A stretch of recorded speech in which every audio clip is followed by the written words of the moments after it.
Hello, Faith Leader, and welcome to Breaktime. Psalm 22, verse 7 says, "All who seek me mock me. They hurl insults, shaking their heads." So here's David, and this is another example of the persecution that Jesus went through too, because he faced this same mockery. And so when we walk this path and we're standing on the truth of loving thy neighbor as thyself, you can count on being mocked. You can count on being made fun of. You can count on people even insulting you. There was a show not too long ago that insulted all Christians and saying that it was a mental disorder, and that show's getting in some trouble right now. But anyway, you can hear people's insults, and it's amazing to me that Christianity is actually mocked in the world that we live in. But it is, and those who follow it tightly will even be mocked, insulted, even you can expect it.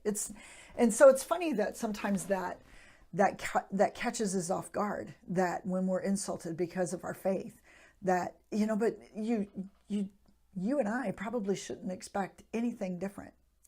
And especially in the workplace, when you're living your faith tightly there, I mean living your faith to the place that you're going to base your decisions and your principles in your workplace based on what God has said, you can expect to be mocked. You can expect to be insulted because you might be standing alone, especially in the areas like integrity and truth and trust. And when you're trusting in God's principles and when God is saying, you can expect it. And so I think that if we get that in our mind and in our heart, and then when it happens, it doesn't hurt as bad. I'm not saying it's not going to hurt, but I need to remember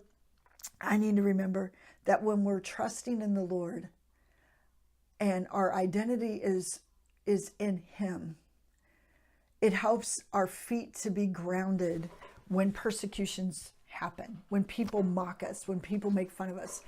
It almost solidifies our faith in some ways.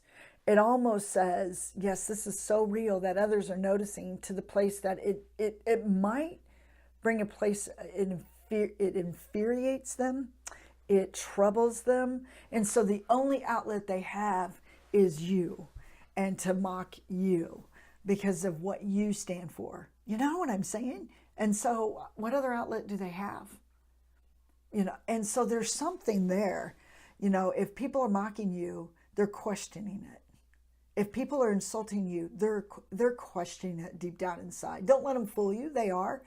And it's offensive in some ways to them, but continue to stand where you're standing and continue to be that light.